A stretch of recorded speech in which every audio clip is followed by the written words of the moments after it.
दोस्तों आज की इस वीडियो में हम बात करेंगे राजस्थान जीके के ऐसे मोस्ट इंपोर्टेंट प्रश्न जो आपके सीईटी एग्जाम में सीधे से सीधे पूछने के पूरे चांसेस हैं। तो इसीलिए इस वीडियो को बिल्कुल भी स्किप मत करना, शुरुआत से लेकर अंत तक पूर्ण रूप से देखना है और अंत में आपको एक बार जरूर बताना है कमेंट करके कि आपके इन प्रश्नों में से कितने प्रश्न राइट आंसर हुए। तो चलिए आज की सीरीज की शुरुआत करते हैं। और दोस्तों आप चैनल पे पहली बार पता इनको सब्सक्राइब करके नोटिफिकेशन को ऑन जरूर कर देना है। आपको सीईटी की बेहतरीन क्लासेस इस चैनल पर देखती रहेगी। तो चलिए पहला प्रश्न है कि राणा कुंभा ने मेवाड़ में 84 दुर्गों में से कितने दुर्गों का निर्माण कराया। देखिए राणा कुंभा ने मेवाड़ में जो कहां पर मेवाड़ में 84 दुर्गों में से कितने दुर्गों का है जो निर्माण कराया। तो 32 दुर्गों का, 42 दुर्गों का, 25 या फिर 24 दुर्गों का। तो सभी को अपना राइट आंसर कमेंट करके एक बार जरूर बताना है। तो जैसे मैंने प्रश्न को पढ़ा आपका आंसर है वो कमेंट करके बताते रहना है। तो यहाँ पे दोस्तों राणा कुंभा ने 84 दुर्गों में से 32 दुर्गों का निर्माण किया है। ठीक है, 32 दुर्गों का निर्माण करवाया। पहला ही ऑप्शन आपका करेक्ट आंसर हो जाएगा। राजस्थान के एकमात्र निर्वाचित व मनोनीत मुख्यमंत्री। दूसरा प्रश्न है कि राजस्थान के एकमात्र निर्वाचित हैं और मनोनीत भी हैं तो वो मुख्यमंत्री कौन थे। तो वो टीकाराम पालीवाल, मोहनलाल सुखाड़िया, जयनारायण व्यास या फिर बरकुतला खां। तो सभी को अपना आंसर कमेंट करके ही बताना है। तो दोस्तों राजस्थान के एकमात्र एवं निर्वाचित मनोनीत मुख्यमंत्री थे तो वो थे जयनारायण व्यास थे, जो आपका तीसरा ऑप्शन हो जाएगा करेक्ट आंसर। अगला सवाल है कि राजस्थान में 1857 की क्रांति का समाप्ति कहां से हुई। देखिए राजस्थान में जो 1857 की क्रांति की शुरुआत हुई थी, ठीक है, वो हुई थी नसीराबाद से। ठीक है, अब प्रश्न पूछा है कि क्रांति की समाप्ति कहां से हुई। ठीक है, तो सांबर से, ब्यावर से, नसीराबाद से या फिर सीकर से। सभी को अपना आंसर कमेंट करके बताना है। तो देखिए क्रांति की समाप्ति हुई थी सीकर से। कहां से हुई थी? सीकर से। ऑप्शन नंबर डी इसका राइट आंसर हो जाएगा। अगला सवाल की लकड़ी की कावत कहां की प्रसिद्ध है। बहुत ही इंपॉर्टेंट प्रश्न है। लकड़ी की जो कावड़ है ये कहां की प्रसिद्ध है। तो चित्तौड़गढ़ की, बांसवाड़ा की, टोंक की या फिर नटद्वारा की। सभी को अपना आंसर कमेंट करके जरूर बताना है जिससे आपकी तैयारी बेहतरीन तरीके से हो सके। तो लकड़ी की कावड़ कहां की प्रसिद्ध है? चित्तौड़गढ़ की प्रसिद्ध है, जो आपका तीसरा पहला ऑप्शन आपका करेक्ट आंसर हो जाएगा। ठीक है, पहला ऑप्शन करेक्ट हो जाएगा। लकड़ी की कावड़ कहां की है? चित्तौड़गढ़ की है। अगला सवाल वेरी मोस्ट इंपोर्टेंट प्रश्न है कि 1857 की क्रांति के समय संपूर्ण राजपूताना का agent to the governor general AGG कौन था। देखिए 1857 की क्रांति हुई थी, उन क्रांति के समय संपूर्ण राजपूताना का जो एजेंट टू द गवर्नर जिसको एजीजी कहा जाता वो कौन था उस समय 1857 की क्रांति के समय। तो मेक मोशन George Patrick Lawrence, colonel James Tod या फिर कोई नहीं था। तो कमेंट करके जरूर बताएं। तो वो था George Patrick Lawrence. Option number 2 यानी कि B option is the correct answer.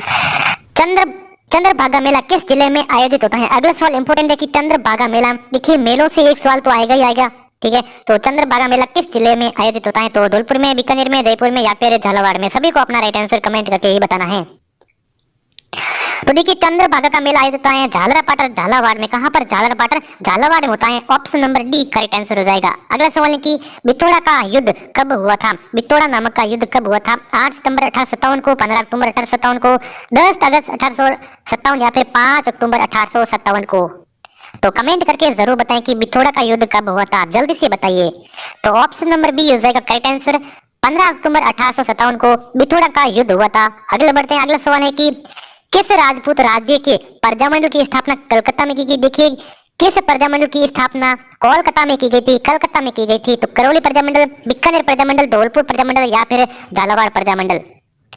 तो देखिए यहाँ पे बीकानेर प्रजामंडल की स्थापना था वो कलकत्ता में की गई। कहाँ पर? कलकत्ता में। कब की गई? 1936 में। लेकिन कुछ बुक्स में 1938 भी दिया हुआ है और 1934 भी दिया हुआ। तो अकॉर्डिंग टू कुछ सही पुस्तक के अनुसार 136 सही है। और तो ये किसने की? ये मगाराम मुक्त प्रसाद बाबूराम ने द्वारा इसके द्वारा की गई। ठीक है, चलिए अगला सवाल है कि खेजड़ी वृक्ष किस क्षेत्र में अधिक पाया जाता है। देखिए खेजड़ी वृक्ष किस क्षेत्र में अधिक बहुतायत पाया जाता है। तो उत्तरी राजस्थान में, दक्षिणी राजस्थान में, पश्चिमी राजस्थान में या फिर पूर्वी राजस्थान में। 4 ऑप्शन दिए गए दोस्तों, चारों दिशाओं के नाम दिए। कौन सी दिशा में, किस क्षेत्र में खेजड़ी वृक्ष सबसे अधिक पाया जाता है। तो ये पाया जाता है पश्चिमी राजस्थान में पाया जाता है। कहां पर? पश्चिमी राजस्थान में। सी ऑप्शन हो जाएगा राइट आंसर। सांबर का प्राचीन नाम क्या था। सांबर का प्राचीन नाम बताना है वो क्या था। किसका? सांबर का। सपाद, लक्ष्य, गलता, नगरी या फिर अहित छत्रपुर। सांबर का प्राचीन नाम क्या था। तो सांबर का प्राचीन नाम सपाद लक्ष्य था। ठीक है, सपाद लक्ष्य। ऑप्शन नंबर पहला ही करेक्ट। संत पीपा का मूल नाम क्या था। संत पीपा जी का मूल नाम क्या था। तो संत पीपा का जन्म कहाँ हुआ था? झालावाड़ में। कहाँ हुआ था? झालावाड़ में। ठीक है, तो इनका मूल नाम क्या था आपको कमेंट करके बताना है कि संत पीपा, ये तो संत पीपा को किस जाति के लोग अनुयायी है, किस जाति के लोग संत पीपा के अनुयायी है। संत पीपा का मूल नाम क्या था। तो वो था भूप सिंह, सॉरी प्रताप सिंह। ठीक है, भूप सिंह ऑप्शन में, माँ भीम सिंह, बान सिंह, लेकिन करेक्ट हो जाएगा प्रताप सिंह। प्रताप सिंह संत पीपा का मूल नाम यानी कि बचपन का नाम भी कह सकते हो। ठीक है, अगला सवाल है कि मध्य प्रदेश के साथ राजस्थान की कितनी सीमा लगती है? मध्य प्रदेश राज्य के साथ राजस्थान राज्य की सीमा कितने किलोमीटर होकर गुजरती है, कितने किलोमीटर होकर लगती है? तो 99 किलोमीटर, 400 किलोमीटर, 700 किलोमीटर या फिर 1600 किलोमीटर। तो ऑप्शन नंबर हो जाएगा डी, करेक्ट आंसर हो जाएगा कितनी, 1600 किलोमीटर होकर गुजरती है। और ये सबसे ज्यादा यानी कि सर्वाधिक है और सबसे कम किसकी है? 99 किलोमीटर है, जो कि पंजाब की लगती है। किसकी? पंजाब की। तो ये भी आप ध्यान का जरूरी है, सबसे ज्यादा मध्य प्रदेश की 1600 किलोमीटर और सबसे कम 99 किलोमीटर है पंजाब के साथ। अगले सवाल है कि राजस्थान की सबसे छोटी रियासत कौन सी है? कौन सी रियासत है वो राजस्थान की सबसे छोटी रियासत है? तो मेवाड़ की, जयपुर की, शाहपुरा की, मारवाड़ की।